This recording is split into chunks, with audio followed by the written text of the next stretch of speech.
Olá, muito boa tarde. A morte também se prepara e o acompanhamento de quem vive os últimos momentos da vida, dos seus familiares e amigos, e depois dos dias do luto, pode ser o segredo para ultrapassar o choque provocado pelo falecimento de quem é próximo. Essa experiência está no cotidiano do convidado do programa Eclésia de hoje, Hugo Lucas, psicólogo clínico na Unidade de Cuidados Paliativos da Clínica de São João de Ávila. Cumprimento. Muito boa tarde. Boa tarde. Obrigado por estar neste programa. Dia 2 de novembro é o dia em que vemos muitas pessoas a recordarem quem já partiu há muitos anos ou há pouco tempo. A que é que correspondem essas manifestações de proximidade que nós observamos no dia de hoje?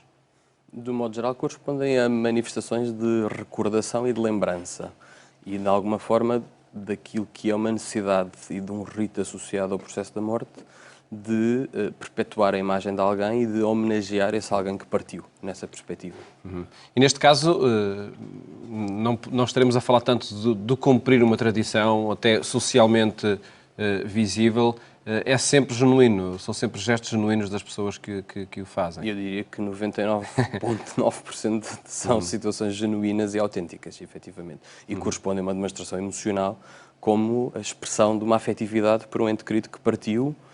Obviamente que existiram situações que têm aqui uma componente depois que pode ser mais ou não patológica, mas correspondem a momentos de autenticidade do ponto de vista da vivência emocional e da despedida e do homenagear, de novo, e portanto esta questão de dignificar a imagem de quem partiu. Uma forma também de tornar presente quem partiu? É uma forma de tornar presente quem partiu e é uma forma de perpetuar dentro de um espaço familiar e de uma componente mais individualizada ou mais íntima a memória de quem partiu. E, portanto, há aqui uma partilha, se quisermos, que é quase que pluridirecional nessa perspectiva. Uhum. Aquilo que observamos, os gestos que se fazem, são diferentes consoante é assumida também a morte ou vivida a morte, até preparada a morte de quem parte? Os gestos são diferentes, efetivamente. Nós quase que podemos distinguir, sobretudo numa primeira fase ou numa fase mais inicial da vivência do processo de luto, podemos perceber as pessoas que tiveram tempo para se preparar para a morte e que, portanto, viveram situações ante-morte expectadas e anunciadas, e podemos falar de pessoas que têm vivências e experiências completamente diferentes quando esta morte é súbita e que, portanto, não houve um tempo sequer para imaginar, para pensar que aquilo poderia acontecer, e são confrontadas a determinado momento com a imagem ou com o contacto telefónico a dizer que alguém faleceu. E aí sim, de facto, o comportamento é diferente e a vivência do luto vai ser diferente. Uhum. Enfim, assumir a morte como algo natural determina também depois as manifestações que se têm nestes dias? É o caminho para a vivência naturalizada do processo pós-morte, nessa perspectiva. E, portanto, a primeira coisa que é preciso ajudar quem está diante de uma experiência semelhante àquela que nós partilhamos todos os dias com os nossos utentes na Clínica de São João de Ávila e na Unidade de Cuidados Paliativos propriamente, tem que ver exatamente com esta vertente de poder trabalhar a noção da morte, de poder ajudar a integrar a morte como uma experiência de vida e como uma etapa da vida. E, portanto, ela é vivida tal qual são outras etapas e é anunciada e pensada e antevista como uma etapa da vida. E aí o processo a posteriori será certamente diferente e as pessoas têm sempre uma capacidade, porque depois podemos aliar aqui experiências do ponto de vista mais espiritual e mais religioso que ajudam na vivência deste processo, ou não, e, portanto, aqui as coisas terão uma expressão completamente diferente. Uhum. Falou na Unidade de Cuidados Continuados Paliativos da Clínica de São João de Ávila. Contextualiza-nos esse trabalho que faz parte do seu cotidiano. Quem está na unidade, de que forma é que os últimos momentos da vida são preparados, são vividos também? Eu gostava de fazer uma menção, antes de mais, a duas questões, que é, nós não, apesar de inseridos numa instituição católica, o Instituto São João de Deus e, portanto, na Clínica de São João de Ávila, nós não obrigamos ninguém a perfilhar aquilo que são os nossos ideais e o nosso ideário do ponto de vista religioso. Não é preciso ser crente para Não estar é na preciso unidade. ser crente para, primeira questão. Segunda questão, não temos nenhum tipo de diferenciação entre aquilo que são utentes que temos através do protocolo celebrado com a ARS Lisboa e Val do Tejo, do ponto de vista de unidades de cama para cuidados paliativos, e daquilo que são internamentos privados a título particular. E aqui a abordagem é sempre igual, e aquilo que nós fazemos nessa lógica é um acolhimento à família e ao utente numa lógica de percepção também, para além daquilo que são as questões associadas a uma situação clínica, física, biomédica pura, se quisermos, nessa perspectiva, onde partilhamos depois aquilo que é esta noção paralela de o eu complementar e, portanto, quem tem esta componente espiritual, quem tem esta componente existencial e esta dinâmica que depois pode interferir ou não com todo o processo e com toda a vivência, onde, paralelamente a isto, existe ou não em algumas famílias uma vivência religiosa do ponto de vista católico. Tivemos, inclusivamente, já experiências com utentes de outras convicções religiosas e, portanto, a abordagem vem sempre na perspectiva de poder trabalhar a ideia de morte, a partida do seu ente querido e daqui dar continuidade e sequência ao nosso trabalho. A todas as famílias nós fazemos este acolhimento, percebemos, para além daquilo que é a expectativa do ponto de vista face a um internamento, obviamente, numa unidade de cuidados paliativos, com o que isso pode implicar, e aqui é uma noção que é obrigatória para nós. A morte é uma palavra, é um tema que é sempre abordado quando necessário, sem medo, partilhado com os familiares, e não é de todo um tabu. Não é, antes pelo contrário. Quando o percebemos como tabu, quando entendemos como tabu numa família, numa lógica quase que de silêncio, abordámo-lo e, portanto, fazemos com que, obviamente, e enquanto equipa multidisciplinar estamos muito atentos a isso, fazemos-lo numa dimensão de integração desta área do cuidar também e damos-lhe a prevalência que ela merece. Mas que metodologia é necessário usar para incluir a palavra morte em diálogos que a rejeitam sistematicamente? Eu diria que podemos fazer isso de diversas formas. Normalmente, ou as pessoas falam diretamente sobre a questão da morte e a expectativa que têm é que o seu familiar parta em paz, parta tranquilo, parta sem sofrimento, ou que morra, ou que faleça, e, portanto, as pessoas vão buscar o termo, e outras das vezes isto não acontece e aquilo que as pessoas mais desejam, aquilo que as pessoas mais querem é que o seu familiar viva plenamente bem, feliz, tranquilo, sem sofrimento, os últimos dias da sua vida. Ora, em todas estas dinâmicas de discurso, em todas estas narrativas, do ponto de vista psicológico, aquilo que está aqui por trás, obviamente, enquanto expressão, é da componente morte, é a componente partida. E, obviamente, que o assunto está em cima da mesa a partir desse momento. E, portanto, não há uma estratégia, digamos assim, imediata. Muitas das vezes, em algumas situações em que ainda não houve tempo para esta família consciencializar-se para este momento e preparar-se com a nossa ajuda, obviamente, do ponto de vista da intervenção técnica, na perspectiva da vivência do momento, nós antecipamos o tema e aquilo que fazemos é numa lógica de preparação para aquilo que pode ser este agravamento e esta preparação para os últimos dias, os últimos horas de vida. E aí introduzimos o tema.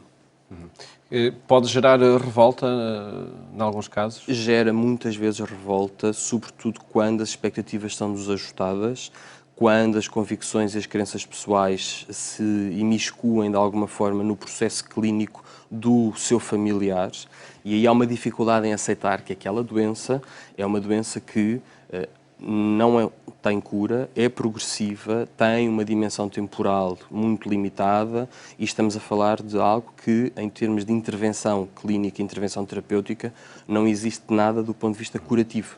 Já fizemos todas estas fases até chegar à unidade de cuidados paliativos. E, portanto, neste momento, as nossas ações, a nossa intervenção é numa perspectiva de controle de sintomas, de trabalhar o sofrimento existencial, de trabalhar esta família, de fazer um ajustamento de expectativas, de ajudar na preparação e na vivência deste momento.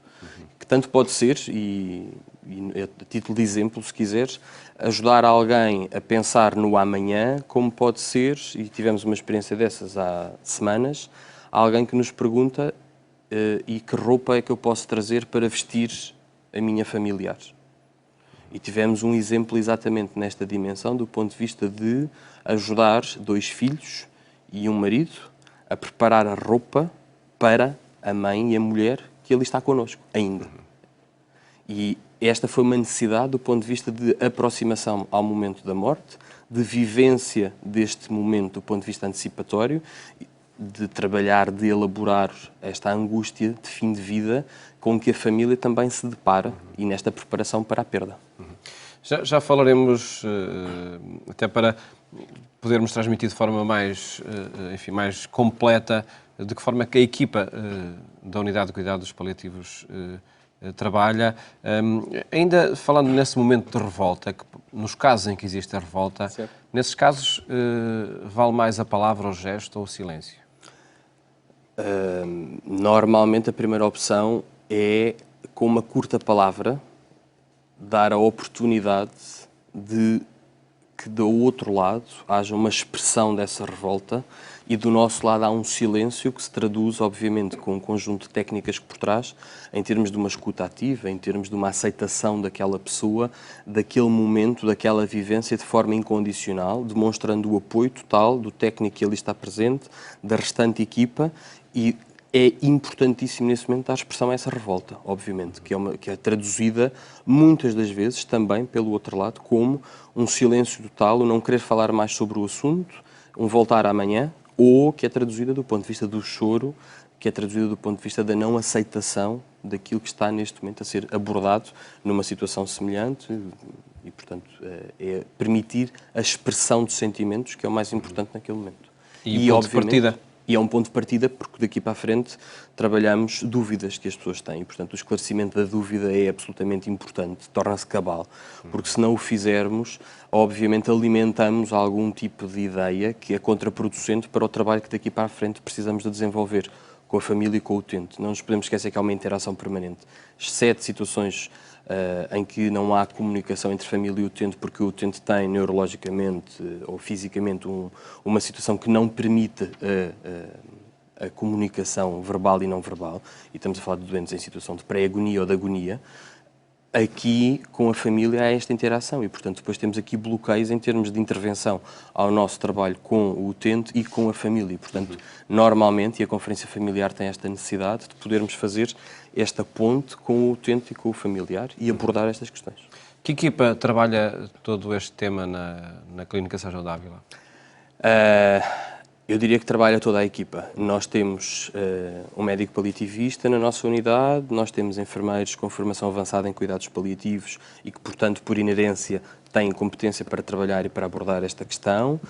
Existe um psicólogo, que sou eu na equipa, obviamente. Existe uma assistente social que aborda também e que ajuda na vivência de algumas destas situações. E estou a pensar em caso de ajudar as pessoas, por exemplo, mais que não seja tratar de questões tão práticas como os subsídios de funeral e o encaminhamento a posteriori.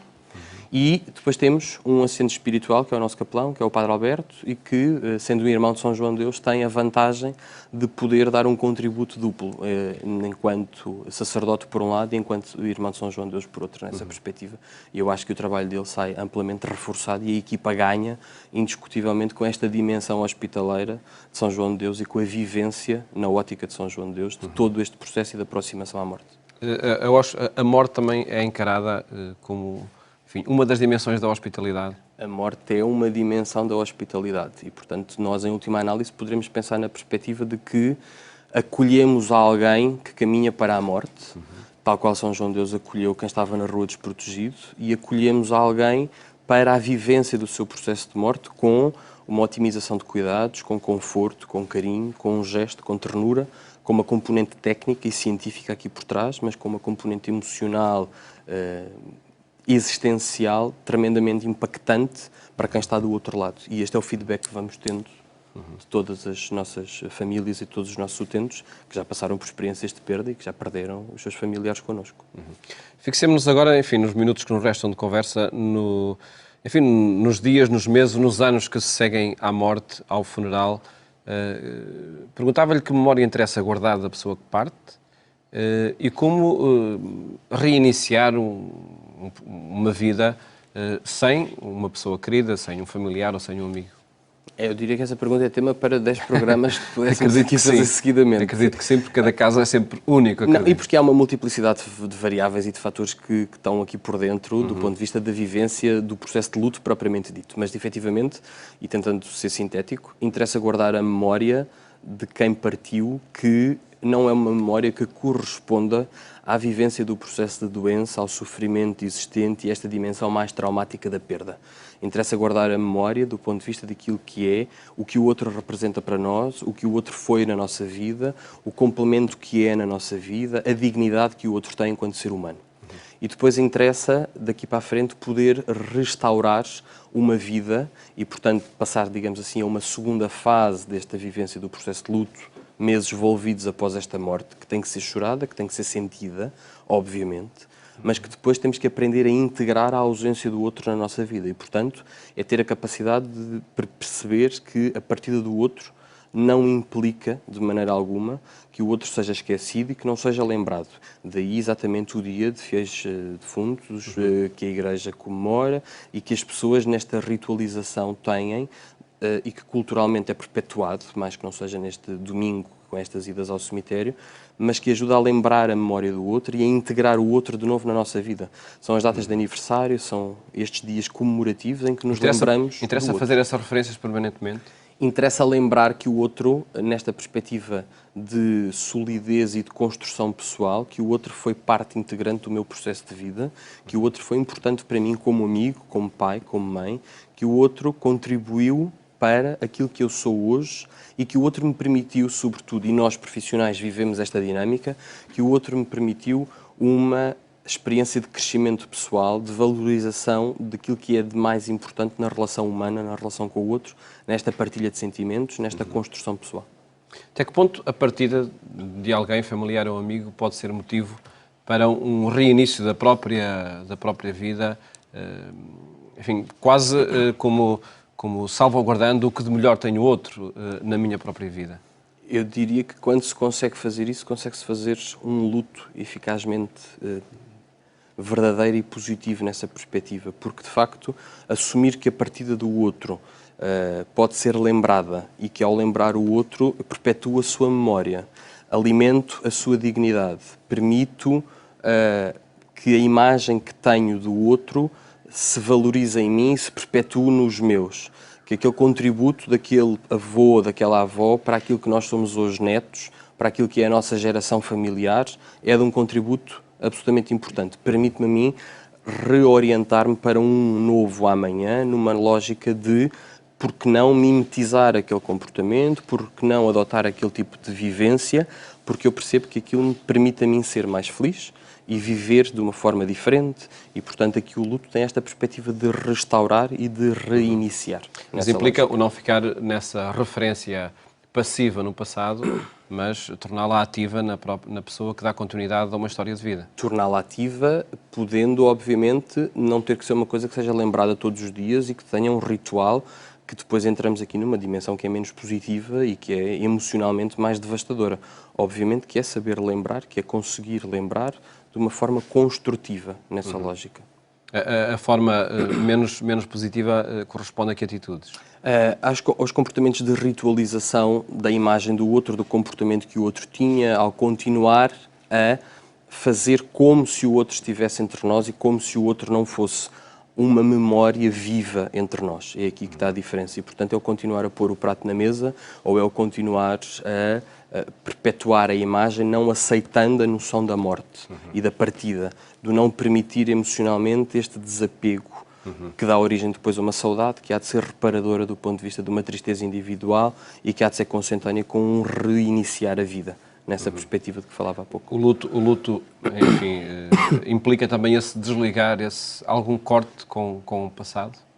O luto implica desligar algumas coisas do passado, alguns aspectos práticos da vida. O luto implica não ir aos mesmos sítios onde o outro ia só porque ia, não ir só àquele restaurante porque era ali que a outra pessoa gostava de ir.